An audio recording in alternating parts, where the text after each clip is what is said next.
তিস্তার করাল গ্রাসে বিলীন হয়েছে স্বামীর ঘর, তাই তো মায়া ছাড়তে পারছেন না বৃদ্ধা মোমেনা বেওয়া।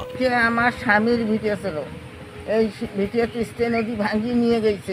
ভিটার এক কোণে এলাকাবাসীর সহায়তায় একচালা ঘর তুলে একাই বাস করছেন 70 ঊর্ধ্ব এই বৃদ্ধা।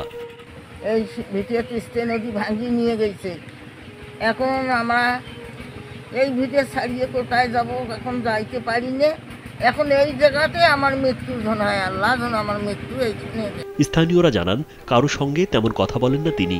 নদীর প্রায় পাড় ঘেঁষে ঘর তুলে একাই থাকছেন। 2 ছেলে ঢাকায় থাকে, আত্মীয়রা কেউ খাবার দিলে খান, নইলে না খেয়েই থাকেন। স্বামী নাই, ওনার ছেলেরা ঢাকাত, এই জমি ভিটে একটু ভিটে আছে, সব জমি ভাঙি গেছে।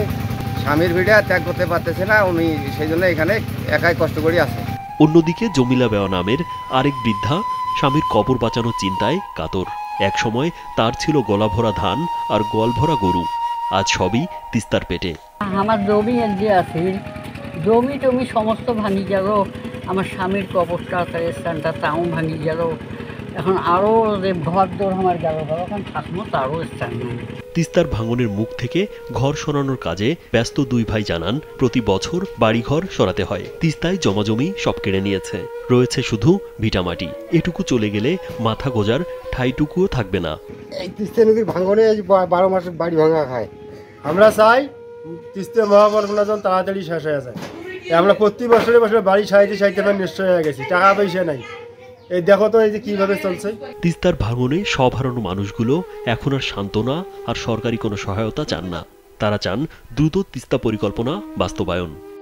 এই বারবার খরচ হচ্ছে সরকারের, এটা অধিক খরচ, তাতে মহাপরিকল্পনা থাকলে করলে একবারে দেশের এলাকার মানুষ বাঁচত।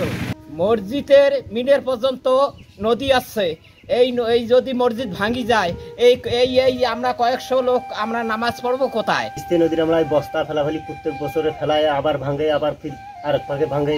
এলে আমরা চাই না আমরা তিস্তা খনন হোক। তিস্তার ভাঙন রোধে জিও ব্যাগ ফেলার কাজ চলমান রয়েছে বলে জানান পানি উন্নয়ন বোর্ডের নির্বাহী প্রকৌশলী সুনীল কুমার।